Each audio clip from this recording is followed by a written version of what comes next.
Hi, my name is Susanne Matern and welcome to our new series Structured Finance Conversations. I'm joined by Euan Gatfield, Managing Director of our EMEA CMBS team. And today we are going to have a brief conversation about the areas we cover and the trends we are seeing in the industry. So Euan, let's start with a big question. What is the current status of the commercial property market in Europe? And maybe you can also add a bit of an outlook going into 2025. The sector has taken a lot of hits recently, notably in the last few years, a hike in interest rates, which, okay, things have cooled off a little bit on that side, but that has been a significant shock. We think that market pricing has more or less absorbed that by now in Europe, at least for prime properties, which are down about a quarter to a third in value since 2021. Valuations are harder to gauge, particularly in a time now when acquisition activity is also very suppressed. What we see on that side has tended to be opportunistic, responding to sellers rebalancing portfolios or looking for liquidity.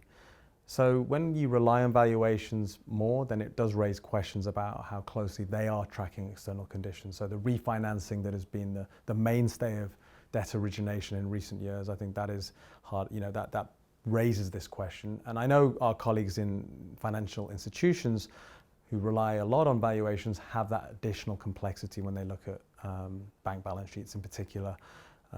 In fact, the ECB has also waded in on this and called into question some of the valuation techniques employed by some banks. No, thanks. That's definitely a concern on the wider commercial real estate market. What about the EMEA CMBS market in particular, which is a very small subsector of the wider commercial real estate market? So one advantage, I think, certainly compared to pre-GFC transactions in EMEA CMBS is that the conflicts of interest that were apparent in those deals have been largely cleaned up in CMBS 2.0. So special services, there's less evidence of them being captured by specific out-of-the-money investment strategies. This has helped to create a better matrix of incentives within which we can start to gauge what's actually going on. It's small, you're right, it's a small market, but it's very diverse. So it does act as a portal across a number of different property types of interest. So offices, now that's an obvious place to start. We all know the difficulties that have hit that part of commercial real estate since the pandemic. We predicted at the start of the pandemic that there would be some shock from changing working patterns, and indeed this is playing out. We're seeing polarization with secondary assets really trading off, not least because of green standards also rising and the additional bills that landlords will face to convert brown assets into more suitable properties. And there's a question of some assets actually becoming stranded by those costs. Within CMBS, there's a good example of these kind of issues being of concern. There's the River Green transaction, which is secured on a single secondary quality suburban Paris office, which is leased to a company that is now in distress or is the majority tenant in that space. That loan's in default. Reports of valuations falling, 70% plus, which really does call into question what are the prospects for the Class A on that. There are concerns, and we've raised those concerns that there could be a credit event for that Class A. So that's definitely one example of where CMBS is kind of shedding a light on what's going on. And there has already been a Class A default in EMEA CMBS. What's Fitch's position on this? You're right. I mean, if River Green does eventually default, then it won't have been the first originally AAA post-GFC CMBS bond to actually take a loss. There's been the Elizabeth Finance transaction, which has or is in the process of taking a loss on its Class A notes. We don't rate either of those deals. For Elizabeth, we did issue an unsolicited comment at the time it was launched in 2018, where we raised concerns about the ratings that had been assigned. We didn't think that ratings above the single A category were appropriate in that case. It's secured, or the loan in question is secured on secondary quality UK retail. We know how badly that part of commercial real estate has suffered over the last decade as e-commerce has penetrated ever more extensively into retail habits and has really caused some cratering in value. In fact, even on the prime mall side, where we do have some coverage in CMBS within the Fitch portfolio, we've seen values of destination good quality malls fall up to 65% since their peak. These are very significant shifts, and of course ratings have had to reflect that in some downgrades and negative outlooks over the last few years. But there are signs, and you asked about the outlook, there's signs that actually NOI and yields are stabilizing in UK retail now.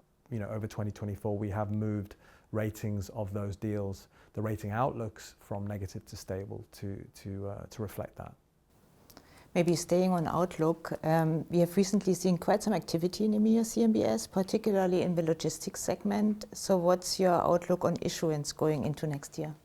Yeah, the last 12 months we've seen a handful of industrial transactions, a couple of office transactions as well, which is quite promising as well, because that's an area of CRE which, as we've discussed, has been very challenged.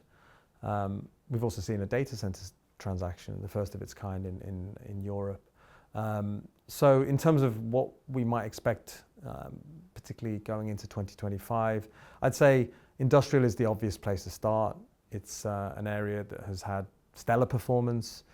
We've talked about office and retail having problems. Well, e-commerce has been a real boon for the industrial sector, for landlords. There has been a correction in values from interest rates rising. That's been significantly recovered by inflation in asking rents, actually. Whilst we have some caution about whether that's overblown and whether there'll be a bit of pushback, the momentum is still pretty strong. We're pretty constructive in our view of the fundamentals for industrials. And I think there'll be more deals besides the recent one that we rated, the Thunder transaction. I think there'll be more, over the next 12 months. Offices, I think, yes, I think it's very case by case. It all depends on the specific attributes. As I mentioned, it's a very polarized part of the market. So I think at good quality stock, we may see additional issuance. We may even see retail.